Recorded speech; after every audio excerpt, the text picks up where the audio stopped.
जय माँ बगलामुखी, जय माँ पीताम्बरा। जय माँ पीताम्बरा। आज माँ के दरबार में मेरे साथ दीपक बैठा हुआ है और माता भगवती यह दिव्य स्वरूप में विराजमान है। माँ के दरबार से अनेक चमत्कार होते रहते हैं, अनेक भक्तों की मनोकामना पूर्ण होती रहती है। और आज भी मैं आपको एक सत्य घटना के बारे में बताने वाला हूँ कि माता रानी ने ऐसा चमत्कार किया कि हम देखते रह गए। और यह सत्य घटना का साक्षी भी हमारे साथ बैठा हुआ है, वही मैं आप सभी को बताने वाला हूँ। लगभग 6-7 दिन पुरानी बात है। रात्रि के 10 से 11 बजे दीपक धर्मेंद्र के साथ माता रानी के दर्शन के लिए पहुंचा। रात्रि लगभग 11 बजे के करीब में धर्मेंद्र के साथ में माता रानी के दर्शन के लिए पहुंचा। इसके जीवन में एक ऐसी आपत्ति विपत्ति आ चुकी थी जिससे इसके थाने में जाने के भी योग बन रहे थे, कोर्ट कचहरी के मामले में भी उलझने के योग बन रहे थे। और जैसा कि आप सभी को पता है कि ब्रह्मास्त्र महाविद्या की शरण जो ले लेता है उसकी माँ तत्काल ही रक्षा करती है। बहुत सारे मनुष्य आते तो हैं माँ के दरबार में, लेकिन वो उतना समर्पण नहीं दे पाते हैं। इस प्रकार से एक छोटा बालक अपनी माँ के चरणों में, माँ की गोदी में पहुंचकर जो महसूस करता है, इस भाव से अगर कोई भक्त माँ के दरबार में आता है तो माँ तत्काल ही उसके दुखों को दूर कर देती है, क्योंकि वह बच्चा तन मन धन से माँ के प्रति समर्पित हो जाता है। माता रानी के दरबार में रात्रि की 11-12 बजे यह भक्त पहुंचा। उसने उसकी पूरी यथा कथा सुनाई। बहुत बड़ी परिस्थिति थी, बहुत बड़ा संकट था, लेकिन माँ से बढ़कर तो इस दुनिया में कोई शक्ति नहीं है। और माँ के दरबार में रात्रि का समय था, अर्जी के लिए सामग्री भी इसको लाने के लिए कहता तो उतनी रात को सामग्री लेके नहीं आता। तो कुछ सामग्री ऐसी थी माँ के दरबार में जो माता भगवती के श्री चरणों में मैं अर्पित कर सकता था और बाबा के चरणों में अर्पित कर सकता था। रात्रि में ही भोजपत्र पर लिख के माँ के चरणों में हमने अर्जी रखी। माता रानी का पूजन वंदन करके उस अर्जी को माँ के चरणों में रखा और माँ को नैवेद्य अर्पित किया। जब यहाँ से दीपक गया तो रात्रि के 2:30 से 3 बज चुके थे और उसके बाद में मैं पूजा करके फिर मैं विश्राम में पहुँचा। अगले दिन दीपक आया और भैया माता रानी ने हमारी मनोकामना सुन ली और 4 घंटे में मैया ने चमत्कार कर दिया। तो इस प्रकार से पहली मनोकामना माँ ने पूर्ण की। और उस परिस्थिति में भी आप समझ सकते हो कि कोर्ट कचहरी का मामला क्या होता है। कोर्ट कचहरी पुलिस थाने के मामले में बहुत बड़े शत्रु हमारे सामने होते हैं, लेकिन जिसके पास माँ भगवती का आशीर्वाद हो, माँ भगवती का मुकदर हो, तो उसके शत्रुओं की माँ जिस प्रकार से राक्षस की जिह्वा का कीलक करके रखा है, उसी तरह से माँ भगवती उसके सारे शत्रुओं का कीलक कर देती है। और ऐसे ही दीपक के जीवन में चमत्कार हुआ माता भगवती की कृपा से। और इस दरबार में दूसरे दिन पुनः दीपक आया तो उसे कुछ सामग्री यहाँ से लिख कर दी गई कि आप वह सामग्री लेकर आओ और फिर माँ भगवती की पूजा उपासना करते हैं। दीपक पुनः गया, सामग्री लेके आई, फिर माता रानी के श्री चरणों में पुनः अर्जी लगाई दूसरे कार्य के लिए। और इसी दरबार में, इसी जगह जिस तरह से हम बैठे हैं, माँ के चरणों में माँ के आशीर्वाद से दीपक को मैंने माँ बगलामुखी माता जी का मंत्र प्रदान किया कि तुम्हें माँ बगलामुखी माता जी को किस प्रकार से बुलाना है, किस प्रकार से माँ भगवती की उपासना करना है। और कहीं भी रहो, घूमते फिरते रहो या फिर देव स्थान पे रहो, आप इस मंत्र का आप जप करोगे, 1-1 माला 2-2 माला आप जाप करोगे, तभी मैं आपकी मदद करूँगा। और माता रानी की कृपा से पुनः अर्जी लगी दूसरी बार और फिर दूसरी मनोकामना 4 घंटे में फिर पूर्ण हो गई। वो तो वही भक्त जानता है जिसके जीवन में जो चमत्कार हुआ, जो घटना घटित हुई और कितने जल्दी जल्दी माँ ने पुकार सुनी। और फिर तीसरे दिन गुप्त नवरात्र आरंभ होने वाला था। गुप्त नवरात्रि के आरंभ होने के लिए मैंने पुनः फिर दीपक को बोला कि माता रानी का हम पीठ स्थापित कर रहे हैं, माता रानी का कलश स्थापित कर रहे हैं। आप मार्केट जाकर माता रानी के कलश के लिए, अष्टदल बनाने के लिए चावल, नवग्रह का सामान, नारियल और कुछ सामग्री लाने के लिए मैंने बोला। और फिर माता रानी के दरबार में हमने दिन में 6-7 घंटे माता रानी का पीठ स्थापना किया, अष्टदल बनाया और फिर माँ के चरणों में फिर हमने अर्जी लगाई। और माता रानी की कृपा से तीसरी अर्जी भी माँ ने पूरी कर दी और भक्त देखते ही रह गया।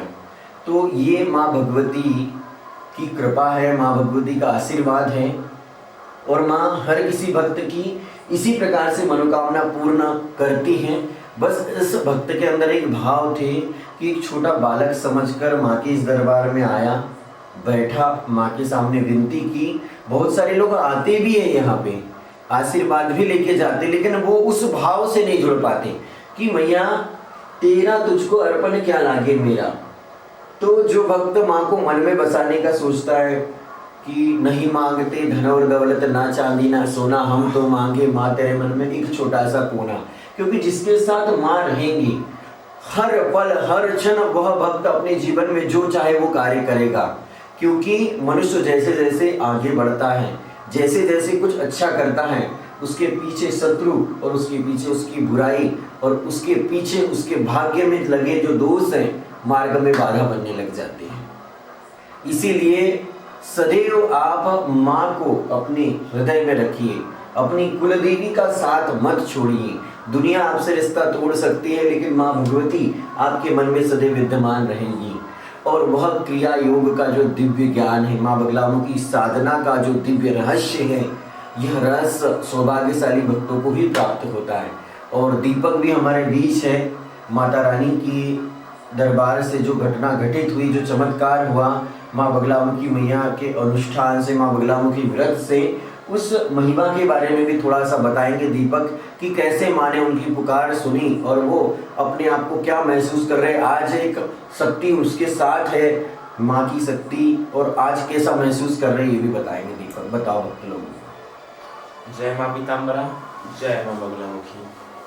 तो जैसा कि भैया ने आपको बताया, मैंने उनसे हर एक मार्गदर्शन लेते रहा, अर्जी लगाई माता को। उसी समय में आया था रात्रि करीबन 11 बजे के बाद में, तो माता के दरबार पहुंचा। माता के दरबार पहुंच के मैंने विनती करी, फिर भैया से मार्गदर्शन लिया। उन्होंने मेरे को बताया कि फिर हमने अर्जी लगाई। फिर सुबह तक मुझे खबर मिली, तो सुबह तक एक खबर मिली कि ऐसा ऐसा हो गया अभी तुम्हारे साथ। तो फिर मैं पुनः माँ के दरबार में आया, भैया को बताया, फिर दूसरी अर्जी लगाई, उसमें भी मैंने सफलता प्राप्त करी। फिर भैया से मार्गदर्शन लेते मैं आगे बढ़ता रहा, माता के दर्शन विनती और जप वप करते रहा। फिर तीसरे दिन फिर मैंने अर्जी लगाई, तो फिर मैं सफल हुआ। एक माता से मेरी विनती पूरी सफल हुई और मैं इसी दरबार में बैठा रहा और भैया से मार्गदर्शन लेते रहा। तो जैसा कि आपको भैया ने बताया, एकदम मैंने उनसे मतलब मेरे दिल की पूरी बात बताते रहा उनको कि भैया मेरे साथ ऐसा ऐसा हो रहा है, ऐसा ऐसा हुआ और मुझे सफलता मिली। तो तुरंत भगते हुए घर से आया और भैया को बताया। फिर हमने सेकेंड अर्जी लगाई, तो उसमें भी सफलता प्राप्त हुई। मतलब जिस मुसीबत में मैं था, दिन भर इधर उधर कहीं भी जाता था तो माता का जप करते रहा। भैया ने मेरे को एक मंत्र दिया था, तो उस मंत्र को मैं दिन भर जहाँ पे भी खड़ा रहता था, मन नहीं लगता था, लेकिन मेरे अंदर से मैं पूरा टूट चुका था। फिर भैया ने मुझे एक मंत्र दिया, फिर वो मैं दिन भर जप करते रहा। जहाँ पे भी निकला, जिससे बात कर रहा हूँ, अंदर मंत्र चलते रहा। वैसे ही खुशखबरियाँ मेरे को मिलती रही और मैं एक सफल हुआ और माँ ने मेरी विनती पूरी सुनी। तो दीपक ने भी आप सभी के बीच एक बहुत ही अच्छी घटना बताई। हमारा उद्देश्य भक्तों के बीच उस सत्य को लेकर आना है। घटनाएं तो बहुत बड़ी हैं, उस अगर घटना को अगर आप सुनोगे समझोगे तो आपको पता लगेगा कि किसी फिल्म में एक भक्त जिस प्रकार से हीरो परेशान रहता है, कोई भगवान का भक्त परेशान रहता है धार्मिक फिल्मों में, ऐसी बहुत बड़ी विपदा में यह फंस चुका था भक्त और मानी सुन ली। और मैं ये भी कहना चाहूँगा कि जिस मनुष्य के जीवन में माँ भगवती की एक बार कृपा व्याप्त हो चुकी और जिन्होंने एक बार माँ बगलामुखी माँ के रहस्य को जान लिया, समझ लिया, वो जिंदगी के किसी भी कदम पर अकेला नहीं रहेगा। माँ उसके साथ रहेंगी, माँ उसकी हर एक मनोकामना पूर्ण करेंगी और शरणागति की रक्षा की जाती है। इस संसार का ऐसा कोई दुख नहीं है, इस संसार की कोई ऐसी विपदा नहीं है जो माँ भगवती ब्रह्मास्त्र महाविद्या माँ पीताम्बरा माता जी की कृपा से पूर्ण नहीं हो सकती है। माँ बगलामुखी माँ के आशीर्वाद से उस मनोकामना को हम प्राप्त नहीं कर सकते हैं। बस आपको मन में भावना श्रद्धा की ज्योत जगाने की जरूरत है। माँ बगलामुखी माता जी का यह दिव्य मंदिर दिव्य पंचायत सावंगी में स्थित है, जो बैतूल जिले का एक बहुत ही प्यारा और छोटा सा गांव है। और मध्य प्रदेश में माँ भगवती के इसी एक पीठ से आप सभी को माँ बगलामुखी साधना की दिव्य जानकारी प्राप्त होती है। जिस प्रकार से दीपक के जीवन में चमत्कार हुआ और भी भक्त लोगों की जीवन में चमत्कार हो रहा है, आपके भी जीवन में चमत्कार होगा। आप सभी माँ बगलामुखी माता जी के इस पीठ आइए और माता पीताम्बरा माता से आशीर्वाद लीजिए। बोल श्री सच्चे दरबार की जय, माँ बगलामुखी धाम की जय। बोल श्री सावंगी वाली बगलामुखी मैया की जय। जय कारा माँ शेरा वाली दा बोल साचे दरबार की जय।